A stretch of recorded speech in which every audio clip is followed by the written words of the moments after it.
अस्सलामु अलैकुम व रहमतुल्लाहि व बरकातुहू। इन्नल हम्दुलिल्लाह नहमदुहु व नस्तईनुहु व नस्तगफिरुहु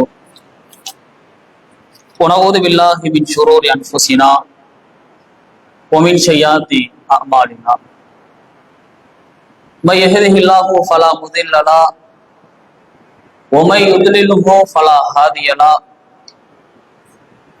व नशहदु अल्ला इलाहा इल्लल्लाह व नशहदु अन्ना मुहम्मदन अब्दुहु व रसूलुहु अम्मा बाद। या अय्युहन नास इत्तकू रब्बकुमुल्लज़ी खलक़कुम मिन नफ्सिन वाहिदा व खलक़ मिन्हा ज़ौजहा व बस्स मिन्हुमा रिजालन कसीरन व निसाअ वत्तकुल्लाह अल्लज़ी तसाअलून बिही वल अर्हाम इन्नल्लाह कान अलैकुम रकीबा।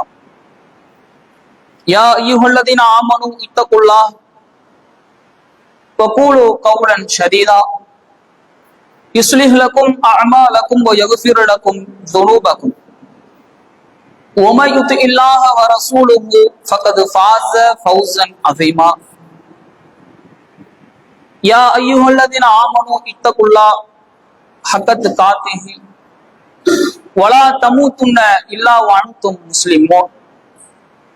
इन अस्तक़ल हदीस किताबुल्लाह व अहसनल हदी हदी मुहम्मद व शर्रुल उमूरि मुहदसातुहा व कुल्लु मुहदसतिन बिदअ व कुल्लु बिदअतिन दलाला व कुल्लु ललालतिन फिन्नार।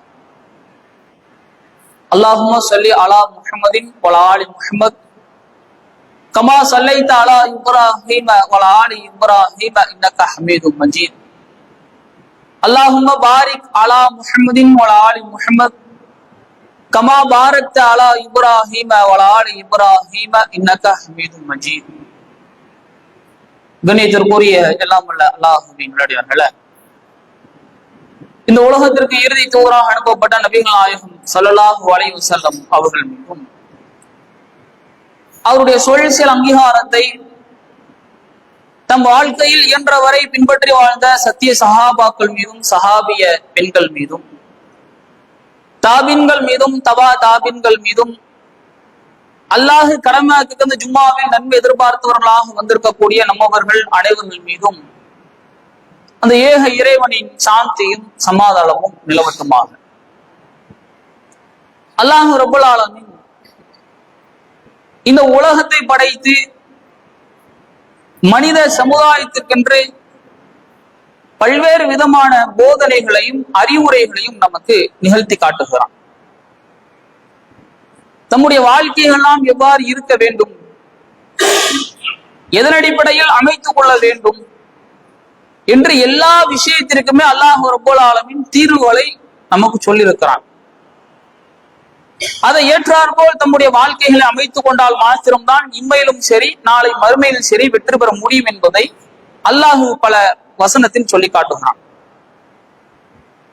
அதில் ஒரு அம்சம்தான் இந்த நிம்மதி என்பதை பொறுத்தவரையில் மனிதனுக்கு அடிப்படை தேவையாக ஒன்றாக இருக்கிறது. அது எங்க இருக்கிறது என்பதை இஸ்லாம் நமக்கு வழியையும் காட்டுகிறது. ஒரு மனிதனுக்கு பல சிரமத்திற்கு மத்தியில நிம்மதி இல்லாம தான் எங்கெங்கயோ சென்று கொண்டிருக்கிறான். இன்னும் சொல்வதாக இருந்தால் நிம்மதி என்ற சுற்றுலா தலங்களுக்கு சென்று அங்கு நான் நிம்மதியை தேடுகிறேன், ஒரு 2 நாட்கள் 3 நாட்கள் அங்கு சுற்றி வரும்பொழுது நிம்மதியாக இருக்கிறது என்பதை போன்று தேடக்கூடிய மனிதர்களும் இருக்கிறார்கள். இன்னும் சிலரை பார்த்தால் நிம்மதியே வாழ்க்கையில இல்ல, என்னடா வாழ்க்கை, தற்கொலையிலான் தொங்கி விடுவோம், இறந்து போயிட்டா ஒண்ணும் இல்ல முடிஞ்சிரும் என்று சொல்லி தற்கொலை செய்யக்கூடிய சில நிலைகளும் இருக்கிறது. அப்ப இதற்கு மத்தியில நிம்மதியை பொறுத்து அல்லாஹ் ரப்பல் ஆலமீன் தன்னுடைய திருமறை குர்ஆனில் சொல்லி காட்டுகிறான். எங்க இருக்கு என்பதை சொல்லும் பொழுது தம்முடைய இல்லங்களில் ஒரு மன அமைதியை ஏற்படுத்தி வச்சிருக்கிறான். தம்முடைய வீடுகள்ல மன நிம்மதியை ஏற்படுத்தியதாக அல்லாஹும் அல்லாஹ்வுடைய தூதரும் சொல்லுகிறார்கள். அதற்கு எப்படி தம்முடைய வாழ்க்கைகளை அமைத்துக் கொள்ள வேண்டும், அந்த நிம்மதியை நாம் பெற வேண்டும் என்றால் அதற்கு நாம் என்ன செய்ய வேண்டும் என்பதையும் இஸ்லாம் நமக்கு காட்டி தருகிறது. இன்னைக்கு மனுஷன் என்ன நினைச்சுக்கிட்டு இருக்கிறான், ஒரு வீடை கட்டிட்டோம், நிம்மதியா இருந்துடலாம், அதுக்கு நம்முடைய ஓட்டங்களை எடுப்போம். 20 ஆண்டுகள் 10 ஆண்டுகள் சம்பாதித்தால் மாத்திரம்தான் ஒரு வீட்டை கட்ட இயலும் என்பதை போன்று பொருளாதாரத்தை நோக்கி ஓடக்கூடிய ஒரு மனிதனாக இருக்கிறான். அதை சம்பாதிச்சு கட்டிட்டா தான் ஒரு நிம்மதி, சரி மனசு நிம்மதியா இருக்கும். அப்ப அல்லாஹ் சொல்லி காட்டுகிறான், இறைவனுடைய அருள் இருந்தால் மாத்திரம்தான் அந்த நிம்மதியும் பெற முடியும். அதுக்கு அல்லாஹ் ரப்பல் ஆலமீன் 2வது அத்தியாயத்துல தெளிவாக சொல்லி காட்டுகிறான், வகுல் நஹ்பிது, நீங்கள் இறங்குங்கள். ஆதம் அலைஹிஸ்ஸலாம் அவர்களை சார்ந்து சொல்லி காட்டுறான். ஆதம் அலைஹிஸ்ஸலாத்துல அல்லாஹ் என்ன சொல்றான்டா, ஹாதிஹி ஷஜரா, அந்த மரத்து பக்கத்து மட்டும் நீ போகாத, அப்படி நீ போனன்னு சொன்னா அநியாயக்காரனா மாறிடுவ. அப்ப ஷைத்தானுடைய சில தூண்டுதலின் காரணமாக மரத்தையும் நெருங்குகிறார்கள். அல்லாஹ் கோபித்து நினைச்சான், நான் சொன்ன நீ கேட்காம விட்ட, நீ கோபிக்கப்பட்டவனாக இருக்கிறாய், இஹ்பிது, நீங்கள் இறங்கி விடுங்கள். 2 பேர் என்ன செய்யுங்க, இருவரும் சேர்ந்து இறங்கி விடுங்கள். வலக்கும் ஃபில் அர்தி முஸ்தகர்ரும் வ மதாஉன் இலாஹி, பூமியில என்ன செஞ்சிருக்கிறோம், சில வாழ்நாட்களை உங்களுக்கு ஏற்படுத்தி வச்சிருக்கிறோம், தங்குவதற்கு இடத்தை கொடுத்து வாழ்நாளையும் உங்களுக்கு ஏற்படுத்தி வைத்திருக்கிறோம் என்பதை அல்லாஹ் பதிவு செய்து காட்டுகிறார்.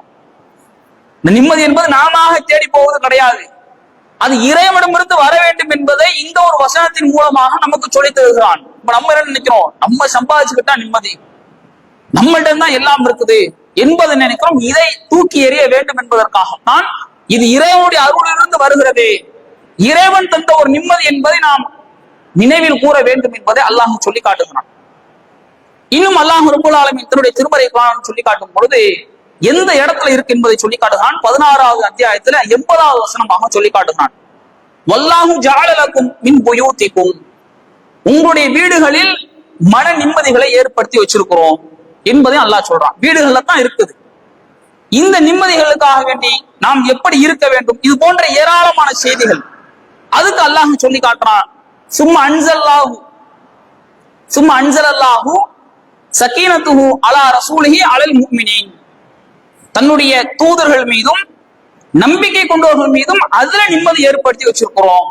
2 பேர் அல்லாஹ் சொல்லி காட்டுறான். இல்லங்கள்ல இருக்குது, அந்த இல்லங்கள் எப்படி இருக்கணும், அதுல யார் யாருக்கு கொடுக்கிறோம், இல்லத்துல இறக்குறோம் என்றால் அது யாருக்கு போய் சேரும், தம்முடைய தூதர்களுக்கு அல்லாஹ் நிம்மதி ஏற்படுத்தி வச்சிருக்கிறான். அதை தாண்டி சொல்லும் பொழுது நம்பிக்கை கொண்ட மக்களுக்கு அங்கு நிம்மதி இருக்கிறது.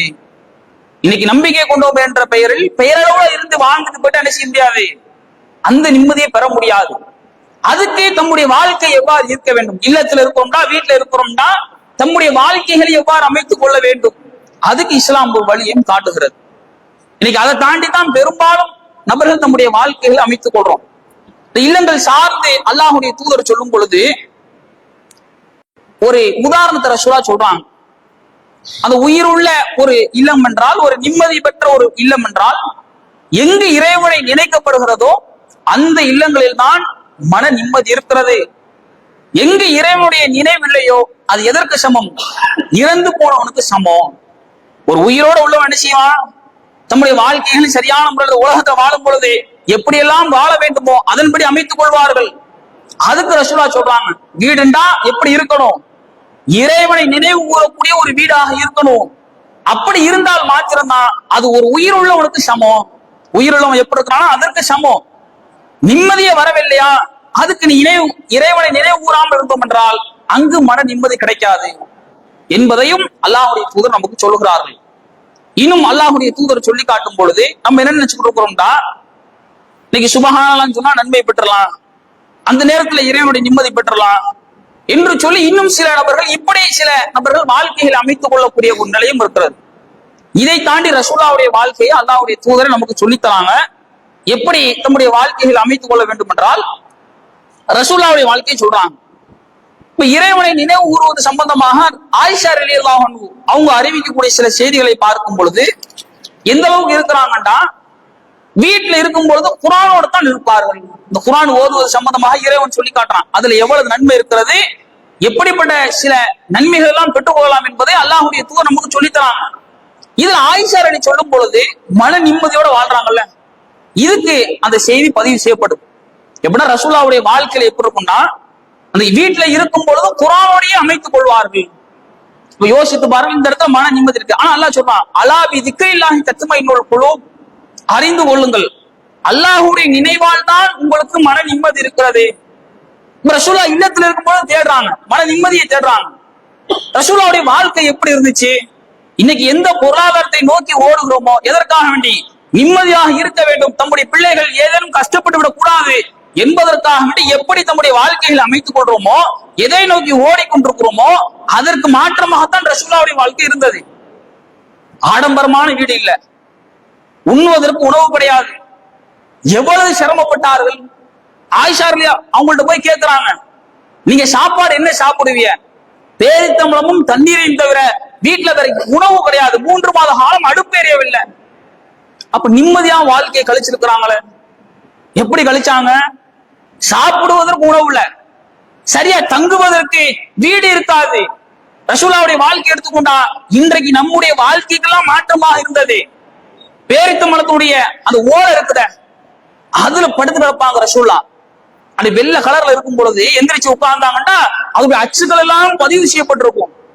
ஒரு நபி தோழர் பார்த்துட்டு கேட்கிறாரு, அல்லாஹ்வுடைய தூதரே, அண்டை நாட்டுல உள்ளவன பாருங்க எந்த அளவுக்கு இருக்கிறான், ஆடம்பரமான ஒரு வாழ்க்கையில் இருக்கிறானே, அதோட நீங்க ஏன் இப்படி இருக்கிறீங்க? ஒரு கட்டளை இடுங்கள், சொன்ன மாத்திரத்துல உங்களுக்கு கொண்டாந்து நல்ல பஞ்சு மத்திய நான் கொண்டாந்து தரோம்.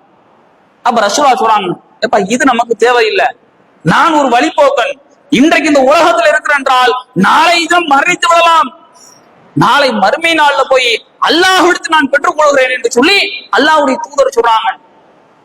அப்ப வீட்டுல நிம்மதி என்பது எங்க இருக்கு? வீடு கட்டியாச்சு, நல்லா ஏசி போட்டிருக்கிறோம், இதுல நிம்மதி வந்துடாது. ரசூலுல்லாஹ் சொல்லி காட்டுறாங்க, இப்படி இருப்பது நிம்மதி இல்லப்பா.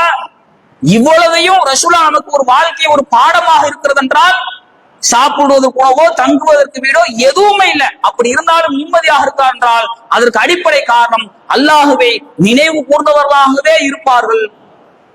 அந்த அளவுக்கு சொல்லப்படுகிறது. இப்படி தம்முடைய வாழ்க்கைகளை அமைத்துக் கொள்ள வேண்டும். நம்முடைய வீடு எப்படி இருக்கு?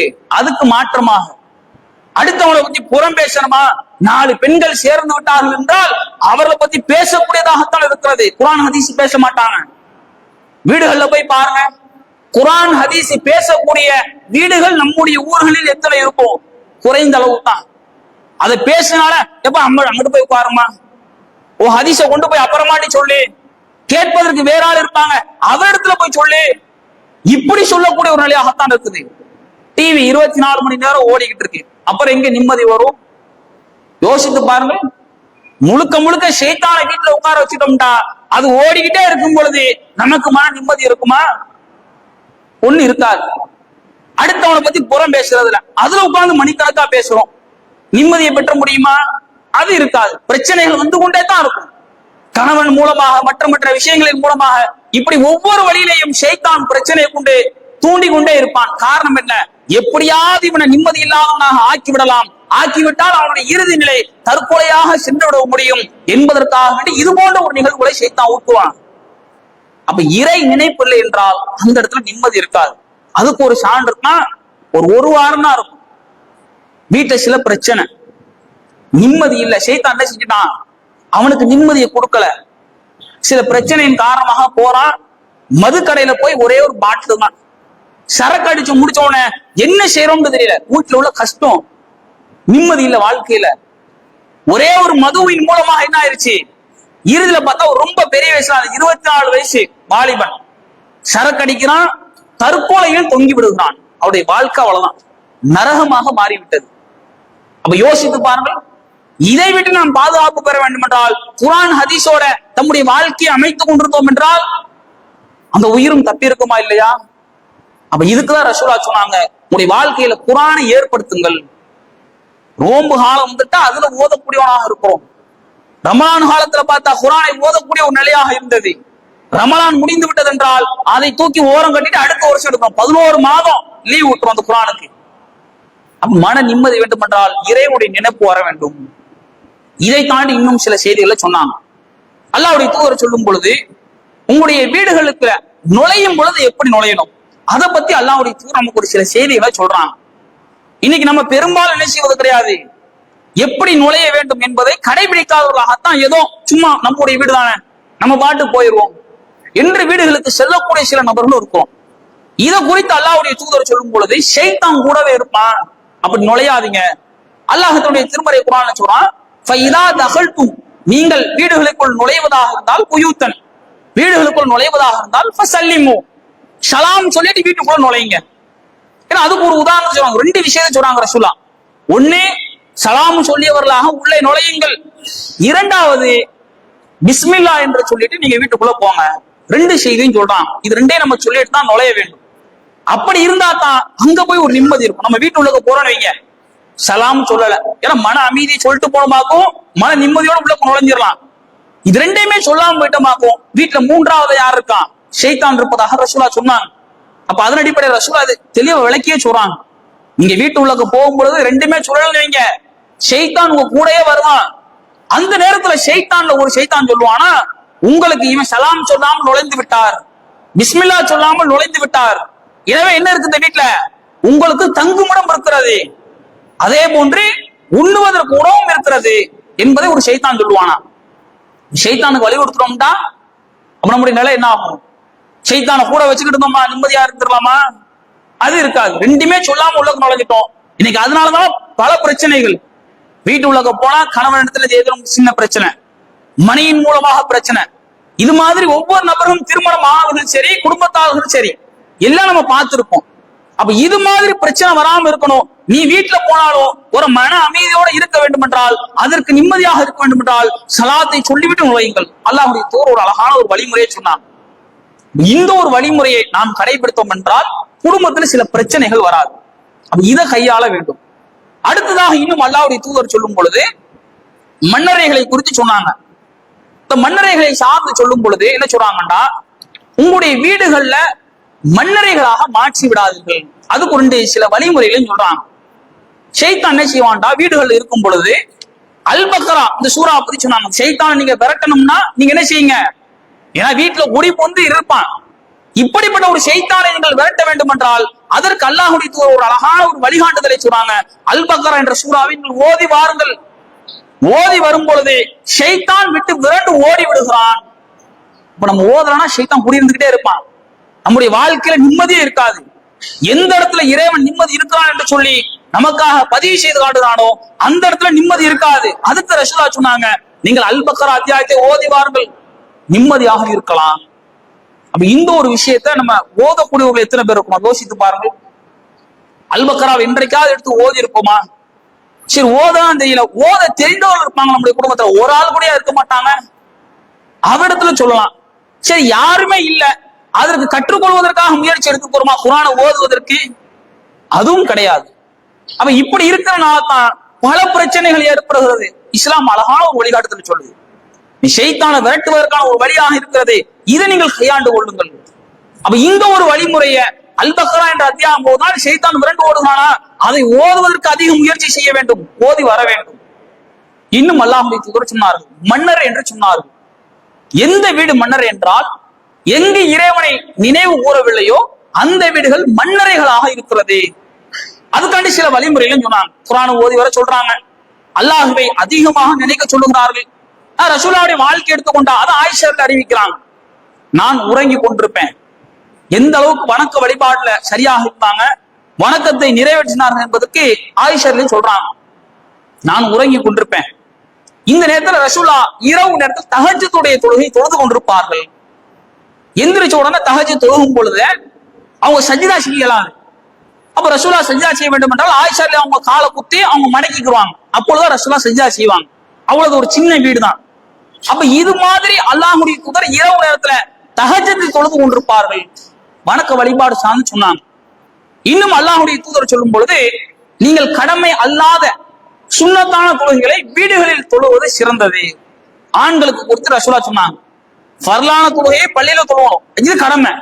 சுன்னத்தான தொழுகையை குறித்து சொல்லும் பொழுது நீங்கள் வீடுகளில் தொழுது கொள்ளுங்கள், ஏன்னா அதான் சிறப்பு. பள்ளிவாசல்ல சுன்னத் தொழுவதை விட வீடுகள்ல சுன்னத் தொழுவதை சிறந்ததாக அல்லாஹ்வுடைய தூதர் சொன்னாங்க.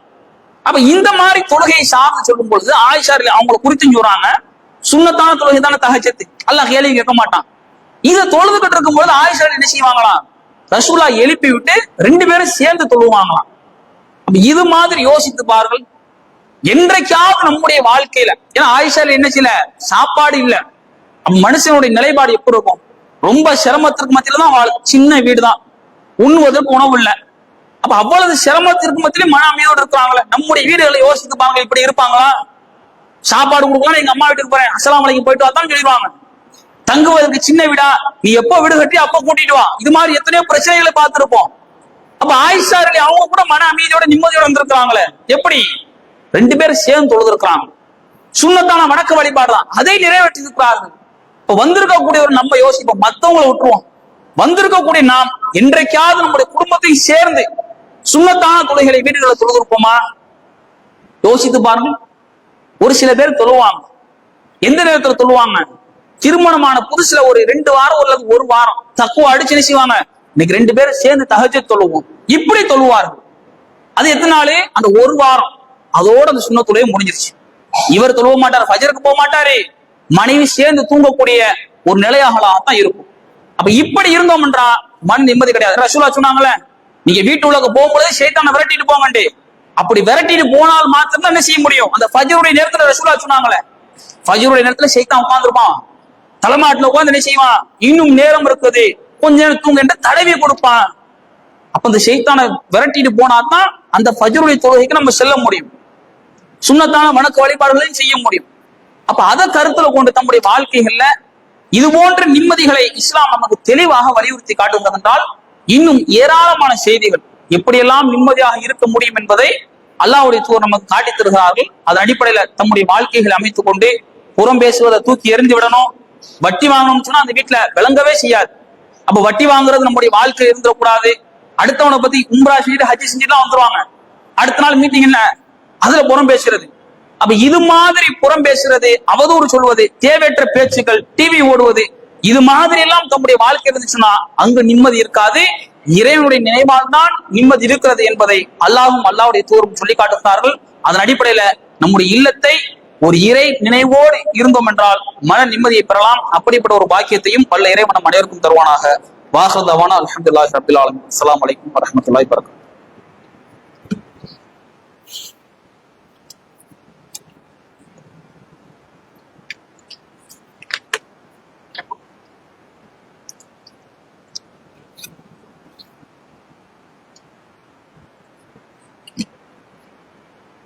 நஹ்மதுஹு வ நஸல்லி அலா ரசூலில் கரீம். அம்மா பஅத். கண்ணியத்திற்குரிய எல்லாம் வல்ல அல்லாஹ் ரப்பல் ஆலமீன் இந்த உலகத்தை படைத்து மனிதன் எப்படி இருக்க வேண்டும் என்று சில விஷயங்களை சொல்லியிருந்தாலும், அதை தாண்டி இந்த மரணம் சார்ந்த சில தகவல்களை அல்லாஹ் நமக்கு ஒரு எச்சரிக்கையாக செய்கிறான். இந்த உலகத்தில் இருக்கக்கூடிய எல்லா மனிதர்களும் ஒரு நாள் தான் செய்ய போறோம், மரணத்தை சந்திக்கத்தான் போகிறோம். அதையும் இறைவன் சொல்லி காட்டும் பொழுது குல்லு நஃப்ஸின் தாயிகத்துல் மௌத், ஒவ்வொரு ஆத்மாவும் மரணத்தை சுவைத்தே தீரும். இன்னும் அல்லாஹ் ரப்பல் ஆலமீன் சொல்லி காட்டுதான், ஐனமா தக்கூனு யுத்ரிகுமுல் மௌத், நீ எங்க இருந்த போதிலும் சரிதான், பெரிய இரும்பு கோட்டையே கட்டி வச்சாலும் சரிதான், அந்த மரணம் உங்களை சந்திக்கும் என்று அல்லாஹ் ரப்பல் ஆலமீன் சொல்லி காட்டுதான். அப்ப மரணத்துக்கு பிறகுதான் ஒரு நிலையான ஒரு வாழ்க்கை இருக்கிறது. இந்த உலக வாழ்க்கை என்பது கொஞ்ச காலம் தான், குறிப்பிட்ட காலம். இதுல நாம் என்ன செய்கிறோம் என்பதை பார்ப்பதற்காகத்தான் அல்லாஹ் சில வாழ்வதற்கு நமக்கு வாய்ப்பளித்திருக்கிறான். அப்ப இப்படிப்பட்ட ஒரு வாழ்க்கைக்கு மத்தியில் அந்த மரணம் குறித்து மாத்திரம் ஏராளமான செய்திகள் நாம் காதுகளில் கேட்டுக்கொண்டு தான் இருக்கிறோம். ஒவ்வொரு நாளும் ஒவ்வொரு ஊர்களில் மரணத்தை சந்தித்துக் கொண்டிருக்கிறார்கள். அப்ப இது நடத்தக்கூடிய பாடம் என்ன? ஒரு மரணம் நமக்கு தரக்கூடிய பாடம் என்னவென்றால், இன்றைக்கு இவர்கள் சென்று விட்டார்கள், அடுத்தது நமக்கு தான், இன்றைக்கோ நாளைக்கோ நம்ம போக இருக்கிறோம் என்பதை தம்முடைய உள்ளத்துல பதிய வைத்துக் கொள்ள வேண்டும் என்பதற்காகத்தான் அல்லாஹ் சில மரணத்தை காட்டுகிறான். இன்னும் அல்லாஹ் சொல்லி காட்டுகிறான், நம்ம என்ன நினைச்சுக்கிட்டு இருக்கிறோம்னா மரணம் வராதுன்னு நினைக்கிறோம். அந்த மரணத்தை குறித்தான் சொல்றான், இன்னல் மௌத்தல்லதீன தஃபிரூன மின்ஹு, நீ எந்த மரணத்தை விட்டு விரண்டு ஓடுகிறியோ ஃபஇன்னஹு முலாகீகும், அந்த மரணம் உன்னை சந்திக்கும் என்று அல்லாஹ் சொல்லி காட்டுறான். நம்ம நினைக்கிறது என்ன, இப்பொழுது மரணிக்க மாட்டோம், இன்னும் கொஞ்ச நாள் இருக்கிறது, காலங்கள் இருக்கிறது, அதனால கொஞ்ச நாள் வாழ்க்கையை சந்தோஷமா இருக்கும் என்று சொல்லி இறைவனுடைய நினைப்பெல்லாம் தூர எரிந்து விட்டு நம்முடைய வாழ்க்கையில அமைத்துக் கொள்றோம். ஆனா அல்லாஹ் சொல்றான், நீ நினைக்காத விதத்துல அந்த மரணம் வந்துருன்றான்ல. அப்ப அதை கருத்துல கொண்டு நம்முடைய மரணத்திற்கு வருவதற்கு முன்பாக அந்த அமல் செஞ்சாதான் அது அல்லாஹ் பதிவு செய்து காட்டுறான். எப்பொழுது செய்யணும்? வன்ஃபிகும் மிம்மா ரஸக்னாகும் மின் கப்ல் அய்யஅதி அஹதுகுமுல் மௌத், மரணத்துக்கு முன்னாடி என்ன அமல் செஞ்சாலும் அதுதான் நமக்கு வந்து நிக்க போகுது. அப்ப அதை குறித்து அல்லாஹ் சொல்றான், உனக்கு மரணம் வருவதற்கு முன்பாக அல்லாஹுடைய பாதத்தில் செலவு செய். ஃபயகூல ரப்பி லௌலா அஸ்ஸர்தனி இலா அஜலின் கரீப். அந்த மரணம் வந்து விட்டால் அந்த மனுஷன் சொல்லுவானா, இறைவா எனக்கு சிறிது அவகாசம் கொடு. ஃபஸத்தக வகும் மினஸ் சாலிஹீன். நான் நல்ல மனிதனாக தர்மம் செய்தவனாக நான் வந்துடுறேன். நிறைய தர்மம் செஞ்சுட்டு அமல்கள் செய்துட்டு நான் வந்துடுறேன். எப்ப சொல்லுவானா, அந்த மரணம் நெருங்கும் பொழுது மரண தருவாயில் ஒரு மனிதன் புலம்புவான் என்பது அல்லாஹ் சொல்லி காட்டுறான். அந்த நேரத்துல புலம்பி எந்த ஒரு பாய்தாமே கிடையாது. அப்ப அதுக்கு முன்னாடி இறைவன் தந்திருக்கக்கூடிய பொருளாதாரத்தை அல்லாஹுடைய பாதையில செலவு செய்யணும். ஏன்னா நரகத்தை குறித்து அல்லாஹ் சொல்றான், ஃபத்தகுன்னார், அந்த நரகத்தை அஞ்சிக் கொள்ளுங்கள். அல்லது வக்கூதுஹு நாசு வல் ஹிஜாரா, மனிதர்களையும் கற்களையும் ஒன்றாக போட்டு எரிப்போன்றான் அல்லாஹ். இந்த நரகத்தை குறித்து சொல்றான், நரகம் எப்படிப்பட்டதுன்னா மனிதர்களையும் கற்களையும் ஒன்றாக எரிப்போம். ரோட்ல செருப்பு போட்டு நடந்து போக முடியல, அந்த அளவுக்கு வெயில் இருக்குது. அப்ப 2 பேரும் போட்டு எரிச்சாம்டா எவ்வளவு வெப்பங்கள் இருக்கும். இதுக்குதான் அல்லாஹ் சொல்றான், அந்த நரகத்தை அஞ்சிக்கோ. இன்னும் இந்த நரகத்திற்குரிய தண்டனையை பத்தி அல்லாஹ் சொன்னான். அந்த நரகத்தில் என்ன செய்ய மாட்டான், மனுஷனை தூக்கி போடுவான். தம்முடைய தோள்கள் எல்லாம் கருகி ஓடிடும். வேறு தோள்களை மாற்றி அமைக்க செய்வோம். ஏன்னா அதனுடைய வேதனை உணர வேண்டும் என்பதற்காக வேண்டி இது மாதிரி சில தண்டனைகளை கொடுப்போம் சொல்லிட்டு அல்லாஹ் சொல்லி காட்டுறான். தோள்கள் எல்லாம் கற்க செய்வான். அந்த வேதனையுடைய உலகத்தில் இருக்கும்போது எந்த அமலும் செய்யாம மொத்தம்ல, இதுக்காக வேண்டித்தான் இந்த தண்டனை.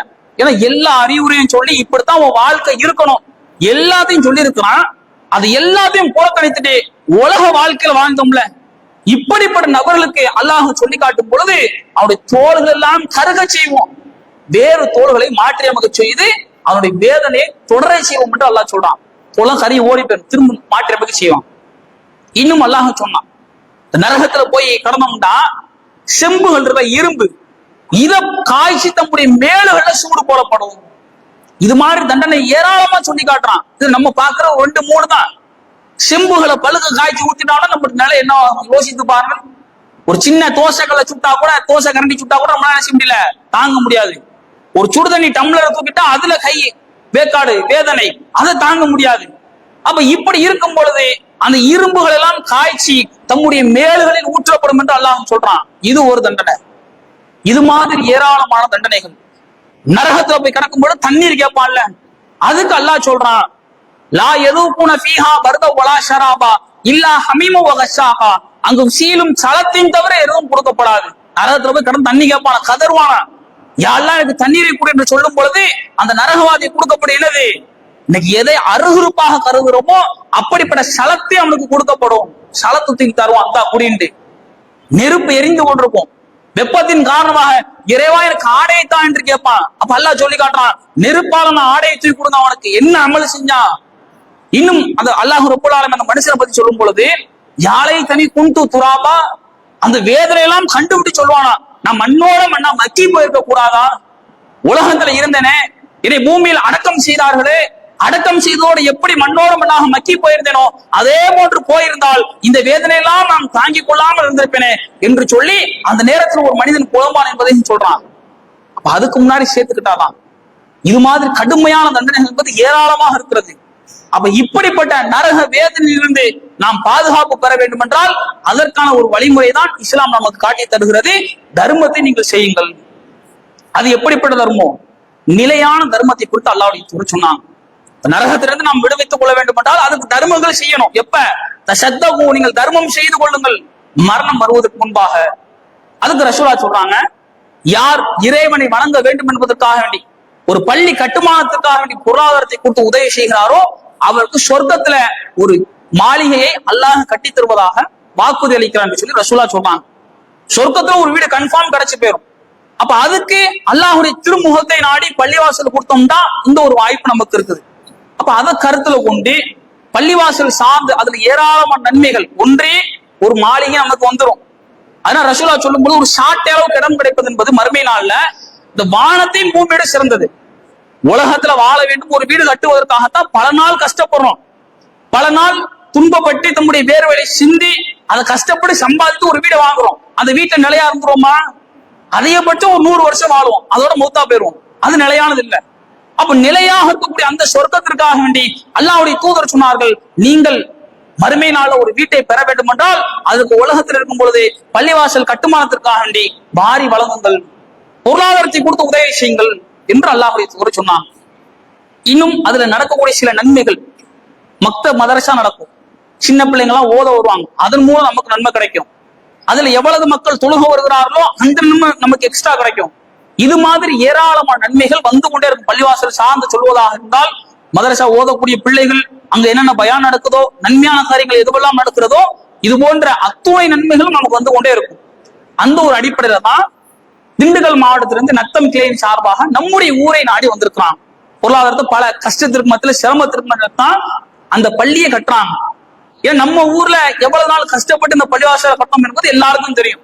பல நாள் இருந்தது, ரொம்ப நாள் குடிசையிலே தம்முடைய வாழ்க்கை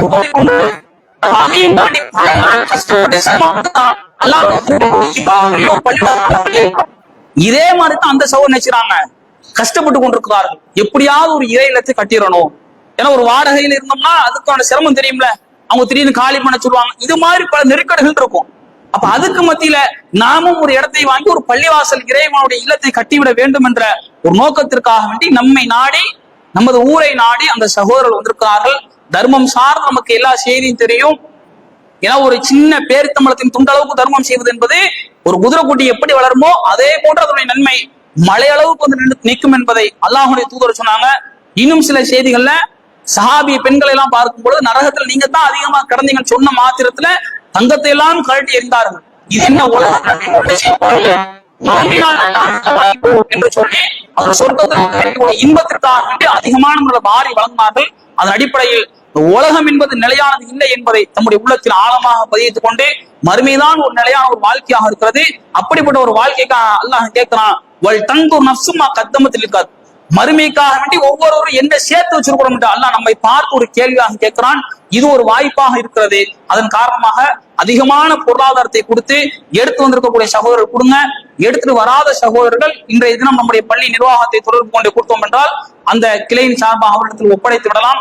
அதை கருத்தில் கொண்டு அதிகமான முறையில தர்மங்களை செய்து நாளை மறுமையில் சொர்க்கத்தை பெறக்கூடிய ஒரு வாய்ப்பை வல்ல இறைவன் நம் அனைவருக்கும் தருவானாக. வாஹிர் தவானா அல்ஹம்துலில்லாஹி ரப்பில் ஆலமீன். அஸ்ஸலாமு அலைக்கும் வரஹ்மத்துல்லாஹி வபரகாத்துஹு.